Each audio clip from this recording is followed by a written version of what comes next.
Today we're going to talk about changes and conflicts in American society from the 1960s to the 1980s. And we're going to start with the decade of turmoil, the 1960s in the United States. As we know from foreign policy, this is the era of the Berlin Wall, the Vietnam War, Cuban Missile Crisis, but at home, a series of social movements and changes in the government is going to lead to a battle in the United States over the future of the country. And the conflict is going to come because the 1960s is an era of large changes. You have things like civil rights movements, counterculture, the anti-war movement, as well as the Great Society, which was an expansion of government programs aimed at helping the poor, which becomes known as the War on Poverty. And it's going to be a time of conflict and polarization, where political ideologies and cultural values are going to begin to clash as all of these movements are going to elicit a response from the forgotten Americans and the great silent majority that is going to try to return America to more traditional values. When we talk about the counterculture, to a certain extent, these are what you guys commonly know as the hippies. And the idea of the counterculture was that the traditional values and authority of the older generation, the younger generation rejected. It was made up of middle upper class youth who, having money to go to college or kind of the luxury of not having to work right out of high school, kind of are going to focus on themselves. And there's an emphasis in the counterculture on doing your own thing, living your own lifestyle and not conforming to what the rest of American society was doing. This involved things like drugs, sexual liberation, radical politics, and other things that went against the mainstream of American society. Now, the counterculture is a very small number, a minority of young people, as most young people during this time are simply working, getting married, and having families. But it's going to be, and this counterculture is going to be unpopular in the majority of American society, who's going to see the counterculture as kind of spoiled, as a challenge to kind of traditional authority, and also as degenerate and corrupting of the youth. Loosely associated with, but also different with the counterculture are anti-war movements. And these are going to bring a lot of young people into political activism against the Vietnam War. Organizations like Students for Democratic Society, Vietnam Veterans Against the War, are going to oppose the draft because they believe that the drafting Americans to go fight in Vietnam is not the right thing to do. They also oppose the draft because the age for the draft was 18, while the age for voting was 21. And so one of the successes of the anti-war movement is actually going to be the 26th Amendment, which is going to lower the voting age to 18. So now those who could be drafted could vote against the war. But some of these protests became very violent. As kind of the Vietnam War dragged on, more radical people believe that acts of violence inside of the United States should be used to end the Vietnam War. One organization, a domestic terrorist organization, was the Weather Underground, who carried out a series of bombings inside of the United States during the war. And in Chicago in 1968, at the Democratic Party National Convention, anti-war protesters clashed with policemen in a very highly publicized battle over the streets of Chicago. There's also the civil rights movements that we learned about. And in many cases, the civil rights movements are also going to involve protests against Vietnam. Nonviolent protests, such as the National Chicano Moratorium Committee, the Southern Christian Leadership Conference, led by Martin Luther King Jr., are going to nonviolently oppose the war. But during this time, movements are also going to turn very radical, with highly militant groups like the Black Panthers, the Nation of Islam, and the Brown Berets beginning to use violence and talk about real revolution in America, not just social change. And kind of a great example of this is boxer Muhammad Ali refusing to be drafted and actually serving time in prison for refusing to fight in the Vietnam War. So this is a time where Americans are disagreeing, and disagreeing very fiercely. Here's a picture of the National Chicano Moratorium Committee on a march against the Vietnam War in Los Angeles. And outside of the fights that Americans were having about the Vietnam War and in kind of culture, there are also fights in politics with the creation of the Great Society by Lyndon Baines Johnson. The Great Society is similar to the New Deal, and in many ways it's an expansion of those ideas. Coined the War on Poverty, the Great Society involved programs like Medicare, food stamps, and other social welfare programs. What this did was it greatly increased government spending on anti-poverty programs, it increased the size and power of the federal government, and also to a lot of Americans, this meant that the government would have a special relationship with minority groups. And to a lot of working class white Americans, they're going to come to see the Great Society as aimed towards helping minorities and not towards helping them. And so the Great Society is going to be very controversial, and it's going to experience a backlash that's going to end up putting Ronald Reagan in the White House. But throughout the 1960s, there's really kind of increased debate over American values. Anti-war protesters, more government programs, a change of kind of the role of government, is all of these kind of movements are going to create a reaction from the working and middle class Americans. Resentment is going to grow towards those who receive government aid and welfare. And also from the counterculture and some of the more radical civil rights movements, there's going to be a belief that the very way of life and tradition of American values are being changed and challenged, and that traditional morality is being done away with by these movements. And these people are going to form a voting bloc that Richard Nixon is going to call the Great Silent Majority. And the Great Silent Majority, also called the Forgotten Americans, are middle Americans, working class, middle class, about $5,000, $15,000 a year is their salary, making up about 55% of the population. This group is going to hold traditional values, respect for authority in government, which is called law and order, kind of belief that order must be maintained in society. Also nationalism, a fierce patriotism for the United States, which is going to be kind of counter to the anti-war movement's belief that the United States is an evil country for perpetrating the Vietnam War. Also, the idea of the morality of work, that welfare programs are morally wrong because all people should have to and should work. And they're also going to believe in social values like marriage, religion, that tend to kind of be more conservative, and are going to see the counterculture especially as trying to change the values of the society.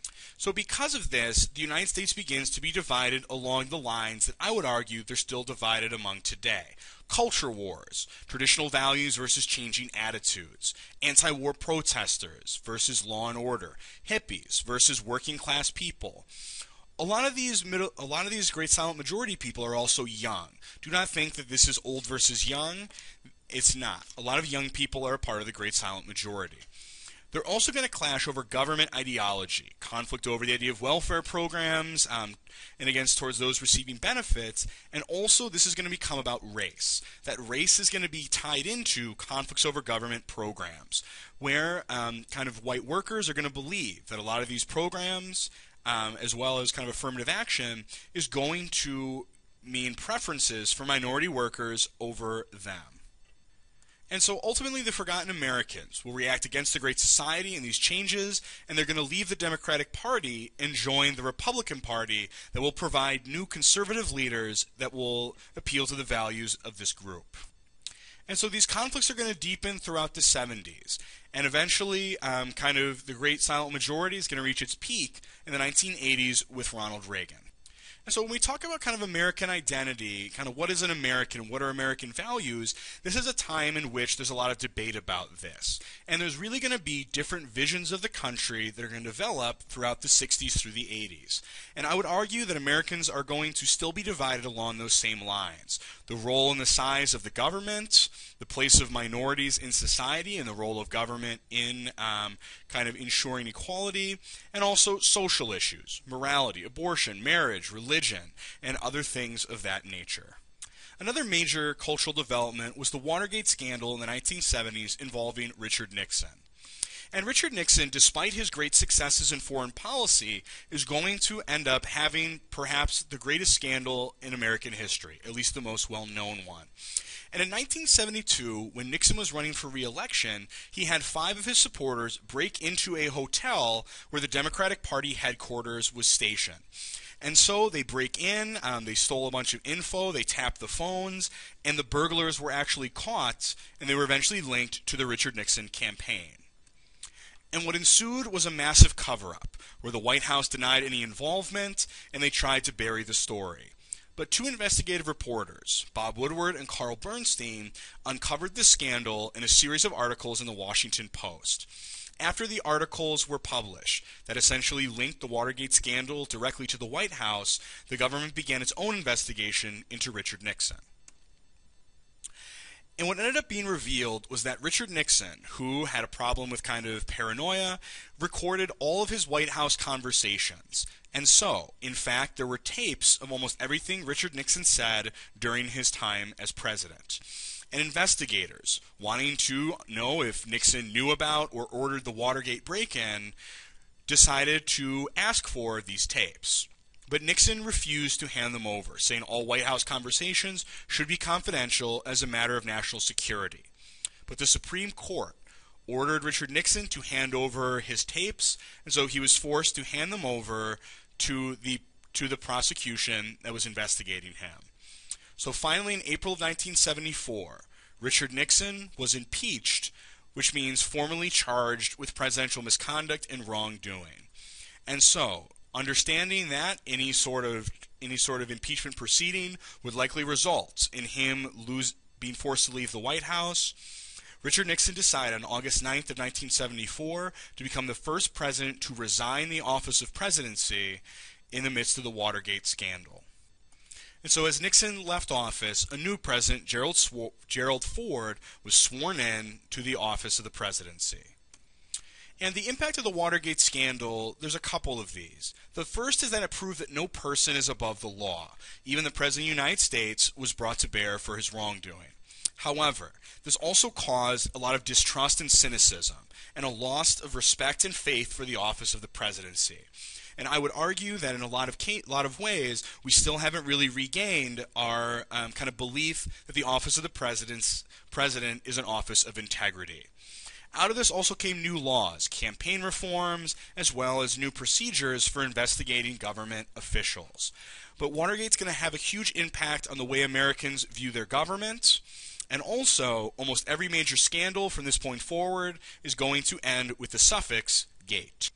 And while the Watergate scandal was racking Washington, D.C., in the 1970s become known as the Me Decade. It was a term coined by the author Tom Wolfe. And it's called the Me Decade because culture in the 70s would be characterized by a search for self-fulfillment, largely because of the failure of the counterculture, and other movements in the 60s left people without their traditional morality, but nothing new to replace it.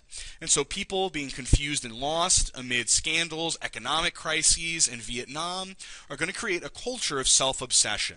A new age movement promising new spirituality of the self, self-help seminars and books, and especially an increase of the amount of Americans going to therapy. The 1970s would also see changes in television and media, with shows like The Mary Tyler Moore Show, showing independent professional women going through life, as well as things like shows like All in the Family, where the dad, Archie Bunker, would represent older Americans dealing with a lot of the changes that were happening in American society, but in a comic fashion. Also, minorities are going to appear on television for kind of the first time in larger numbers in the 1970s. Shows like The Jeffersons, showing an affluent upper-class black family, as well as shows like Good Times, dealing with kind of the struggles of a lot of these minority communities in the city. And so television showed that kind of American society was beginning to shift away from kind of the more traditional America that had been represented before. Even the disco dance craze is going to kind of show that the 1970s is going to be this decade of self, where disco music and the emphasis being on the person dancing, a lot of flash, those sort of things, are going to kind of highlight the idea that this 1970s culture is a very kind of self-absorbed, self-centered one, a theme that's going to remain in American culture for the remainder of history. And it's kind of funny when we talk about the Me Decade, because people talk about your generation and as basically the next me decade, me generation. So you can disagree with that, but it's kind of interesting that these same themes keep coming up again and again in American culture. And so the 70s are going to set the stage for a lot of changes in American society during the 80s, where Americans are going to turn to a new president and new ways of thinking, the divisions are going to get even deeper, and the Me Decade is going to turn into a decade of incredible indulgence in the 1980s. And so when we talk about the 80s and the early 1990s, we really have to talk about ideology just a little bit. Americans kind of in the 60s and 70s had in many ways turned towards more liberal ideas of active government, higher taxes and rates of government spending, the idea that the government should not step in to regulate any social behavior, and it was the role of the government to protect cultural minorities. And also, ultimately, the idea that social problems are mostly the result of economic inequality. And kind of these ideas go back to the Great Depression. But in the 1980s, kind of the political landscape is going to be dominated by conservatism. This idea of limited government, the idea that businesses need to be free and taxed at low rates, as well as having fewer regulations. Also, kind of conservatives are going to believe that low government spending and lower taxes is the way to prosperity. And ultimately, kind of conservatives are going to preach that social problems are going to be mostly a result of character and morality issues, and they'll look to individuals and communities to solve these problems, not to the government. And kind of the changing political landscape can be seen throughout the 20th century. Kind of the New Deal, the Great Society, kind of a really increase of government regulations and economic welfare programs. But the Cold War is going to make kind of these economic ideas of social programs look socialist and therefore communist. Also regional differences, where the Northeast is going to stop dominating politics and the South and the West are going to begin to weigh in. Also, there's going to be the development, kind of those suburbs are going to be angry over their high taxes and also rates of inflation. And a lot of Americans are also looking to return to traditional values, which is something that conservative politicians in the 80s are going to promise them. And so we talk about the Sun Belt, we're talking about the American South and Southwest, which is going to gain an incredible amount of people and therefore votes during this time. They're going to back the conservative movement for any number of reasons, but the idea is that the balance of power has been shifted from the industrial northern cities back to kind of different parts of the country. And so in 1980, the governor of California, Ronald Reagan, kind of the spokesman of the conservative movement, is going to win the presidency in a conservative triumph. The Republicans are also going to win the Senate for the first time since 1954. And when we talk about this election, it is an absolute landslide. Jimmy Carter is very unpopular after kind of the events of the 1970s, the economic crisis, the oil embargo, the Iran hostage crisis. And so Reagan is going to come into the governorship, into the presidency. Before he was president, Ronald Reagan was actually a very famous actor, and he had been a conservative spokesman since 1964 when he campaigned for Barry Goldwater against Lyndon Johnson. And Ronald Reagan is going to bring a different perspective into culture. He's going to say that government is not the solution to the problem, but that government is the problem. And Reagan tries to call for Americans to believe in themselves again and believe that if Americans have confidence, they will solve their own problems without the government's intervention. And so he's going to bring in a new economic policy called Reaganomics. And so what he's going to do is he is going to raise interest rates to try to lower the amount of money going to be borrowed in order to fight inflation. And he's also going to believe in something called supply-side economics, in which you lower taxes so that and government spending so that investors and businesses have more money to expand, and the idea is to create more wealth. So the belief of supply-side economics is that increased wealth equals more jobs, which will mean less poverty and need for government programs. And so during this time, Reagan is going to have a lot of budget battles with the Democrats. What this is going to mean is that taxes are going to go down by 25%, but that tax money is also going to mean cuts in spending for social programs. However, Reagan's military spending is going to mean that the government is not even going to come close to balancing the budget, which was Reagan's initial goal. And so Reagan and the economy is going to lead to economic expansion and prosperity during the 1980s. Incomes are going to go up by 15%, unemployment is going to drop, but that prosperity is not going to trickle down to everyone. And in the 80s, despite the creation of a large amount of wealth, there's still going to be a lot of poverty. There's also going to be a lot fewer regulations. More public land is going to be made available for drilling, logging, and mining of natural resources. There's going to be fewer environmental regulations and rules. And so this economic prosperity is also going to have some negative consequences as well. In the Supreme Court, Ronald Reagan appointed 4 justices, a few of whom are still on the bench today. But the most famous of these is going to be Sandra Day O'Connor, who is going to be the first woman Supreme Court justice who's going to be appointed to the Supreme Court by Ronald Reagan. When we talk about the culture of the 1980s, it's going to be a decade of indulgence. It's a culture that's going to celebrate wealth, and status symbols in the 80s become incredibly important. Yuppies, young urban professionals, are going to buy cars, clothes, watches, and other things in order to try to show their status and their wealth. And so to a certain extent, some of those traditional values make a comeback, but the way they make a comeback is all about showing your wealth and your status in society. New technologies in the 80s are also going to begin to alter culture. The Sony Walkman, VCRs, cable and satellite TV, and video games are going to mean that people have to socialize less because they have more entertainment available to them personally and in their homes. There's also specialized audiences with cable and satellite television, meaning there'll be more than just 5 or 6 channels. The CNN, the first cable news network, also MTV, is going to target young people. And so in the 1980s, kind of a lot of these technologies that we see today in more refined forms are going to start to appear in their first forms in the 1980s. And in the 1980s, television and film is again going to kind of celebrate this idea of wealth. The most popular show of the 80s, though, is The COSBY Show, the show about an African-American family, which is going to be interesting because kind of the civil rights movement are only, and even the Civil Rights Act is only in 1964. But it kind of shows more mainstream acceptance for minorities in American culture. Also, this era is going to be characterized by what I call Reagan Era films. Films that kind of show Americans fighting against communists, kind of the heroism of the individual fighting against all odds. Movies like Rocky IV and Red Dawn are going to typify kind of the conservative ideals about kind of rugged individualism and also manliness in the 1980s. But the 1980s and 90s are not going to be all high-flying prosperity. There's going to be a crack epidemic in the major cities. It's going to lead to high levels of drug abuse.